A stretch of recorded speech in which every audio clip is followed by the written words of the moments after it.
Hello students, welcome to Ved Shri academy.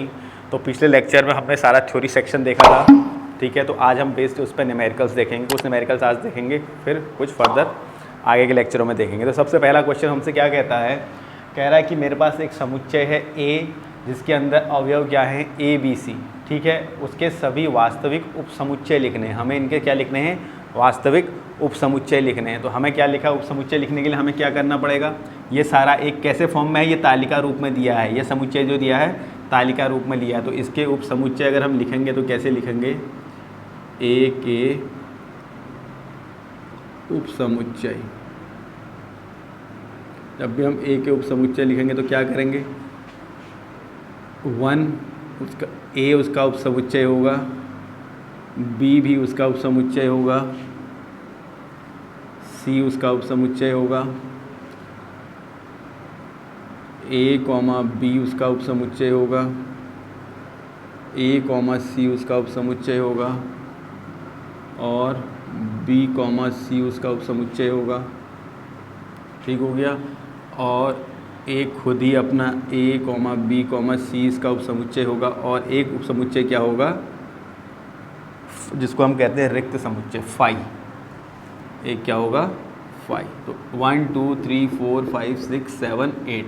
तो एक समुच्चय ए है जिसके अंदर मेरे पास अवयव ए बी सी थे, तो उसके वास्तविक उपसमुच्चय लिखने। तो वास्तविक उपसमुच्चय कौन कौन से आएंगे, ये सारे के सारे उसके वास्तविक उपसमुच्चय आएंगे। तो ये क्यों लिखा हमने, क्योंकि फाई क्या होता है, जो रिक्त समुच्चय होता है वो हर समुच्चय का उपसमुच्चय होता है। तो ये इसका आंसर हो गया, ठीक है, अगर इसके उपसमुच्चय लिखने के लिए आ गए। ऐसे दूसरा क्वेश्चन हमसे कहता है कि यदि समुच्चय ए बी सी हों तो उसके समुच्चय ए के घात समुच्चय लिखने हैं। क्या लिखने हैं, घात समुच्चय। तो घात समुच्चय लिखने के लिए सबसे पहले मुझे क्या लिखने पड़ेंगे, अगेन इस समुच्चय ए के उपसमुच्चय लिखना पड़ेगा। उन उपसमुच्चयों को फिर किस में रखना पड़ेगा, एक अलग से समुच्चय में रखना पड़ेगा।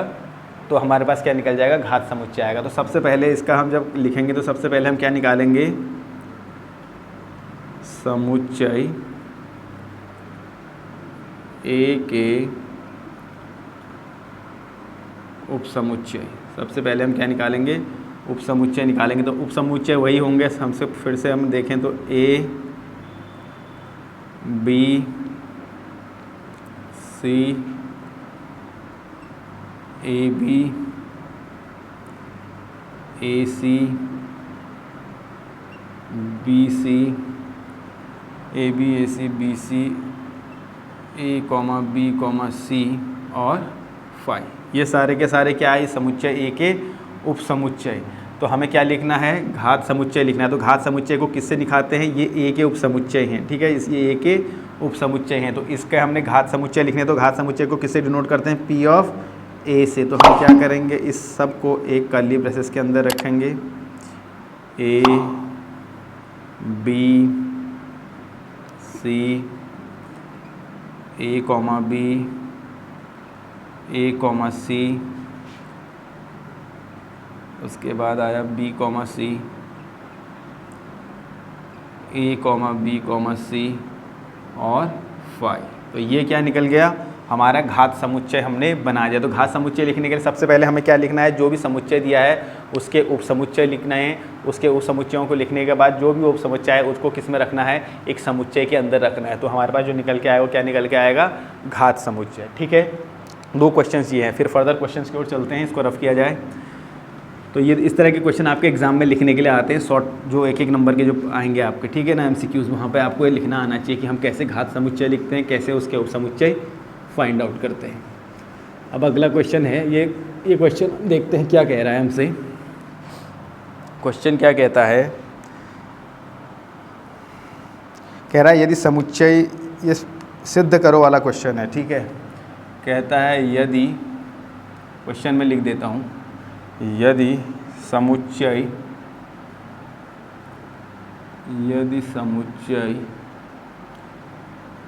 ए के अवयवों की संख्या, समुच्चय ए के अवयवों की संख्या n है, तो सिद्ध कीजिए कि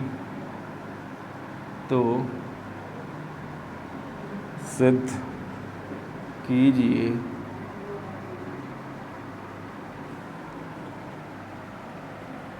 कि ए के घात समुच्चय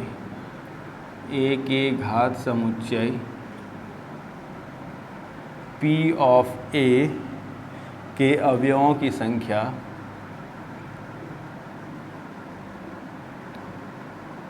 की संख्या 2 की पावर n होगी।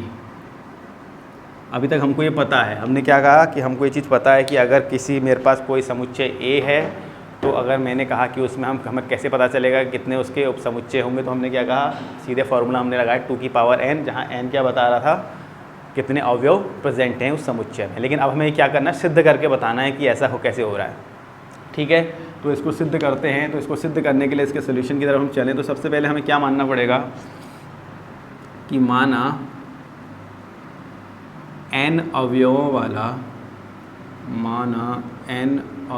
वाला कोई समुच्चय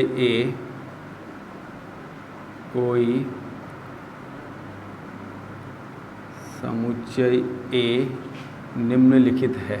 ठीक है, हमने कोई भी जनरल एक समुच्चय जिसमें n अवयव मान लिया, उसको नाम दे दिया निम्नलिखित है।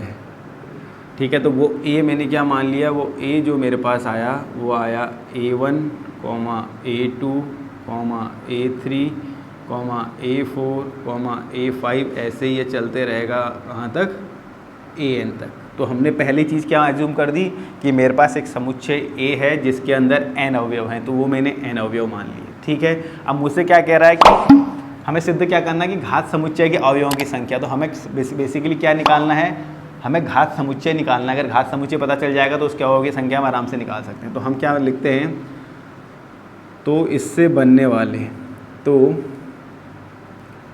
n अवयवों से बनने वाले सभी पहले हमें उपसमुच्चय निकालने पड़ेंगे। सभी उपसमुच्चयों की बनने वाले सभी उपसमुच्चयों की संख्या निर्धारित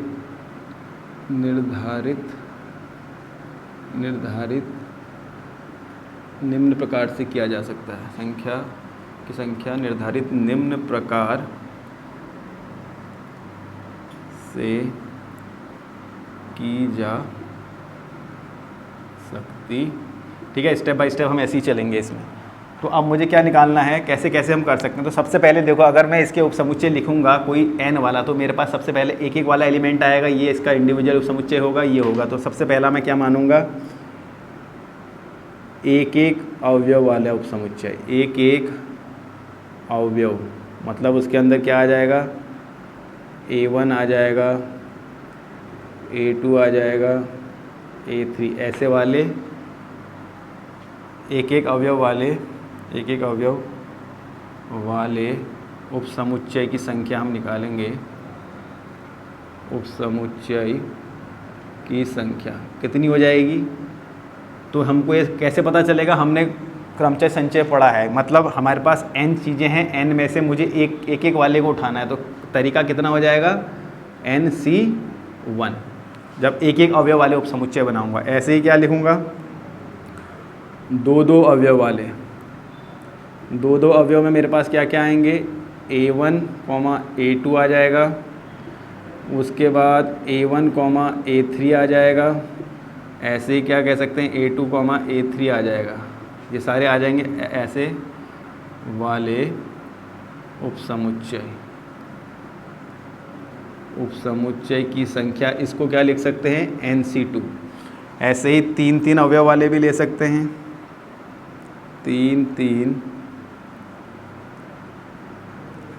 अवयव वाले, तीन तीन में आ जाएगा A1, A2, A3, और आप ले लो A1, A2, A4 वाले उपसमुच्चय की संख्या कितनी हो जाएगी, n में से 3 लेना है। ठीक हो गया। तो ऐसे ही मेरे पास कैसे बनेंगे, ऐसी n का है तो ऐसी n बनेंगे। तो n अवयव वाले उपसमुच्चयों की संख्या कितनी हो जाएगी, n अवयवों वाले उपसमुच्चय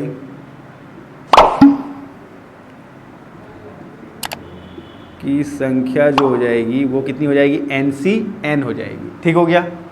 अब हमें क्या देखना है, जब भी हम उपसमुच्चय की बात कर रहे हैं तो हमने क्या कहा, फाई हमेशा हर समुच्चय का उपसमुच्चय होता है। तो यहाँ पर हम एक स्टेटमेंट लिखेंगे कि फाई, जिसको हम क्या बोलते हैं, रिक्त समुच्चय, फाई रिक्त समुच्चय प्रत्येक समुच्चय का उपसमुच्चय होता है। प्रत्येक समुच्चय का उपसमुच्चय होता है। इस प्रकार हम कह सकते हैं, इस प्रकार हम कह सकते हैं कि फाई समुच्चय ए का भी उपसमुच्चय होगा, भी उपसमुच्चय होगा। ठीक हो गया। इसको आपने नोट कर लिया है, इसको मैं रफ करता हूँ, इससे आगे हम फिर करेंगे। ठीक है। तो फाई भी हमने एक ले लिया कि इस n अवयव वाले समुच्चय का एक उपसमुच्चय होगा। तो इसको मैं यहाँ से इतना रफ कर देता हूँ, फिर इसको आगे फर्दर कंटिन्यू करते हैं। ठीक है। तो ये सिद्ध करने के लिए आना है हमारे पास, एग्जाम में हमारे पास 5 मार्क्स का क्वेश्चन आ सकता है कि सिद्ध करो कि ऐसा होता है कि नहीं होता है। ठीक हो गया।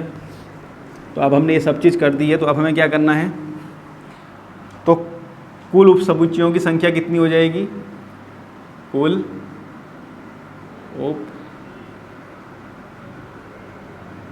उपसमुच्चयों की संख्या कितनी हो जाएगी। देखो एक फाई है, फाई को मैंने नाम दे दिया 1, ठीक है, प्लस एक अवयवों से मिलकर बनाने वाला हमने लिखा था NC1, 2 अवयवों से मिलाने वाला NC2, 3 अवयवों से मिलाने वाला NCN। ऐसे ही ये चलते रहेगा, कहाँ तक चलेगा, NCN तक, यही बनेगा। तो अब हमको पता है, इसको मैं क्या लिख सकता हूँ, NC0 लिख सकता हूँ। NC0 हमेशा कितना होता है, 1 होता है। ठीक हो गया।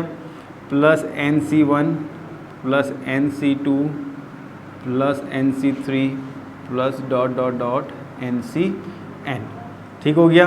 अब ये 1 क्यों लिखा है, ये 1 मैंने किसकी जगह पर लिखा है, उस रिक्त समुच्चय की जगह पर ये 1 को इंक्लूड किया है। ठीक है। अब हम देखें तो NC0 NC1 NC2 NC3 up to dot dot dot NC1। तो द्विपद प्रमेय से हम क्या कह सकते हैं, हमने द्विपद प्रमेय पढ़ा है, द्विपद प्रमेय के अनुसार हम जानते हैं कि NC0 plus NC1 plus NC2 plus NC3 up to dot dot dot NCN कितना होगा, 2 की पावर n के बराबर होता है। तो यही हमें सिद्ध करना था। तो यहाँ से हमें सिद्ध हमने कर दिया कि n अवयव वाला जो समुच्चय है, कि n अवयवों वाला समुच्चय A के घात समुच्चय, A के घात समुच्चय के अवयवों की संख्या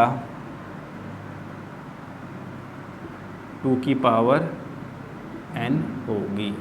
ठीक है। तो ये 5 नंबर का क्वेश्चन है, तो हमें ऐसे इसको सॉल्व करना है। ठीक है। तो बच्चों आज इसको आप देखो ध्यान से, आगे के लेक्चर में फिर हम इससे बेस्ड और क्वेश्चंस करेंगे, काफ़ी सारे यूनियन इंटरसेक्शन जितने भी हैं। तो इसको आप ध्यान से देखना, ये बड़ा अच्छा क्वेश्चन है, आपके एग्जाम में आ सकता है। तो आज के लेक्चर में इतना ही, फिर मिलते हैं नेक्स्ट वीडियो में कुछ क्वेश्चंस के साथ।